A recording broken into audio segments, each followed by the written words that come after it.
Asan yung tatay? Sana yung nanay ikaw. Sarap yan. Sarap mo lang eh. Sarap yan. Sariwa. Sariwa naman.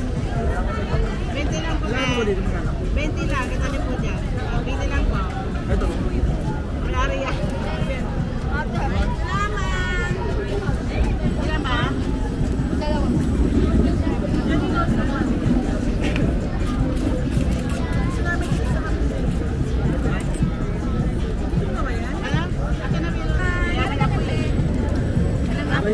So, ano? Kaya po? Okay po ba? May suka? Lang. Akala ko na po.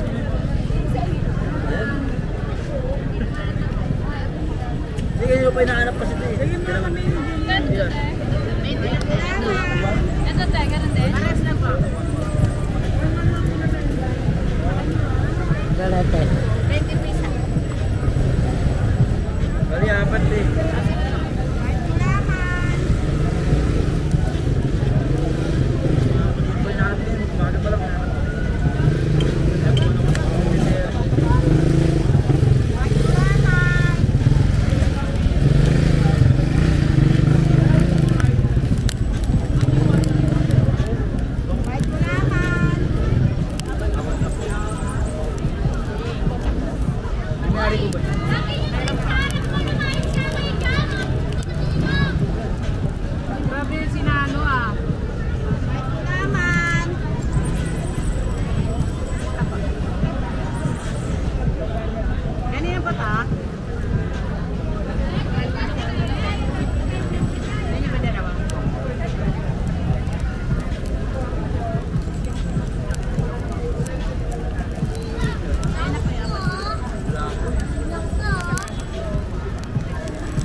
Fried with onion.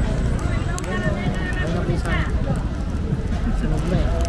Dalawa? Oo. Wala lang ta.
So dito tayo ngayon sa may Quiapo, Manila. Dito nga tayo ng food trip. At ito meron ang nahanap na isang dinudumog na food style at talaga ng intimidaw. Manila ay nagbebenta ng masarap na dragon fruit.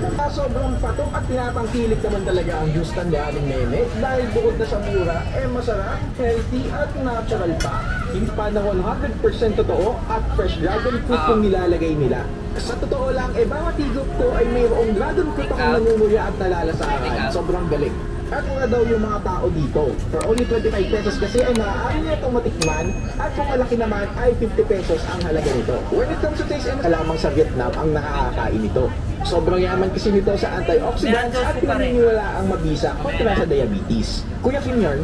Pero yun nga, para sa akin ay na-enjoy ko po talaga yung juice dahil sobrang linis sa kanilang pagkakagawa. Fresh, quality at masarap din. Yun lang, finish na. Alam niyo ba guys, sa Pasugadangs, kailangan nyo nga magmadali dahil alam niyo ba na hanggang ngayong November na lang raw ang season ng prutas na ito.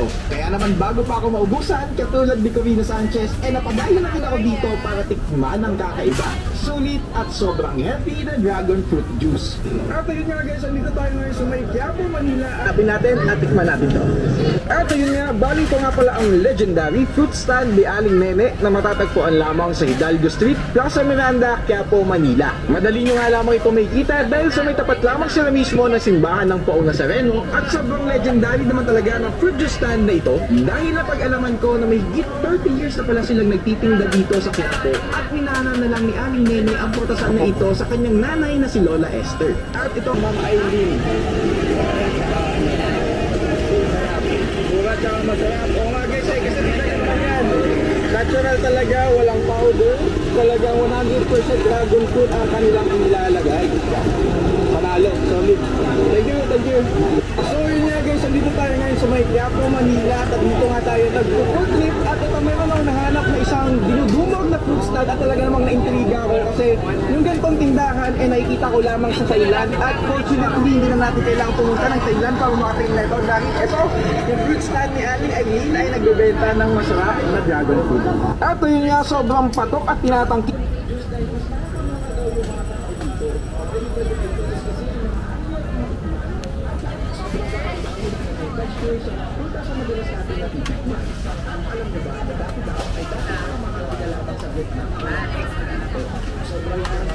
Antioxidants at pinaniniwala ang mabisa kontra sa juice dito sa Quiapo, Manila. Ang yes, kailangan nyo ang magmadali dahil alam nyo ba na hanggang ngayon November. Meron siyang Guardian. Overload, sir. Take up po ba, sir?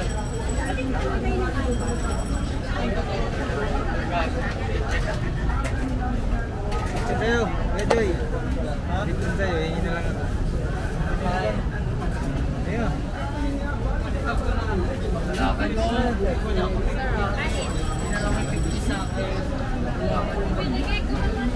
Wala ka na po.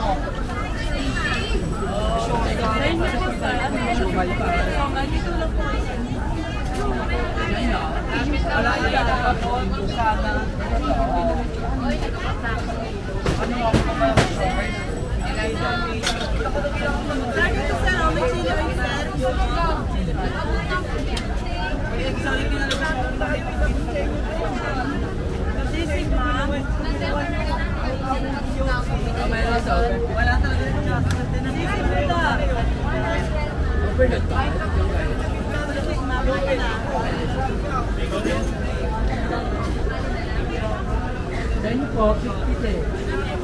Ito eh.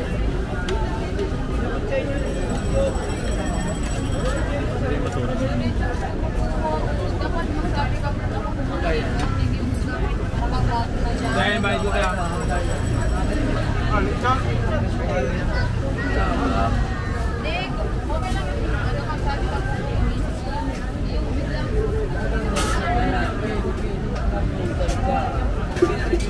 Itong matikman at kung malaki naman ay 50 pesos ang halaga nito. When it comes to taste, masasabi ko na nasarapan po talaga ako. Very milky dahil sa gatas at very subtle yung sweetness dahil sa dragon fruit. Kung first time nyo nga makakatikim nito, baka manibago kayo dahil medyo exotic ang kanyang lasa. Sobrang kakaiba kasi ng kanyang texture sa mga prutas na madalas nating natitikman.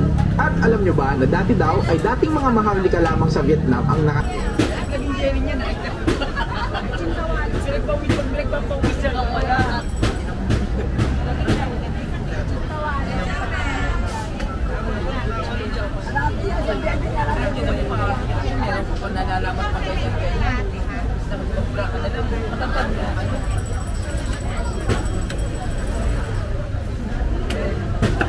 Dati asawa ko, si Benito.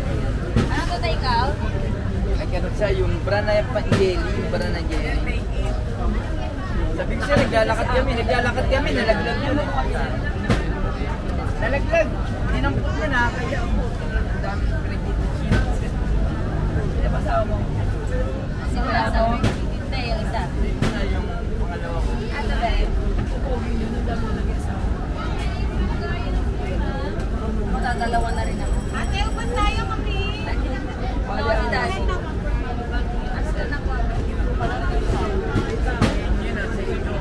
sa inyo, sabi din nila, sa inyo doon yun.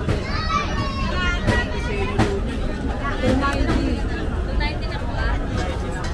100, tsaka 120, 220 plus 70, 290. Tama o tama.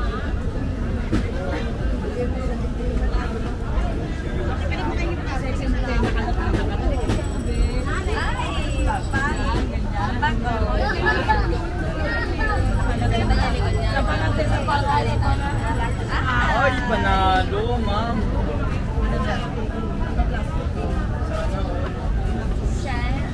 Ay, magaganyan din ako.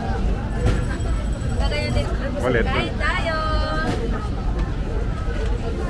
Kain tayo ng bestseller lechon. Lechon kawali, sir. Hanapin nyo ba sa isang bagay sa pitaka nyo? Sa pitaka nyo. Ay po tayo Sa ba? pitaka nyo. Ganun agad. Ma'am, meron tayong tubig. Coke. So please, meron tayo dito. Ganda ng mga buyers natin.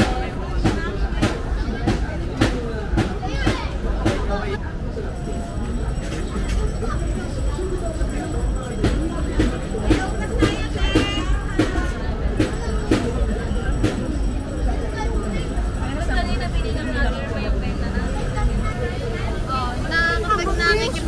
Naano ko na siya, natitira.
Ang saya ng usapan, lahat ay nariyan. Ursula, Chitong, si Edwin at si Julia na lagi naglalakwat siya. Isama mo pa sila, Sinamoro at Ivan, may dalapit siya pa kaya tara na, simula ng palabas. Walking people sing round, what's the latest vibe? What's the latest vibe? Oh, oh, oh, oh, oh. Tara na at mag-explore sa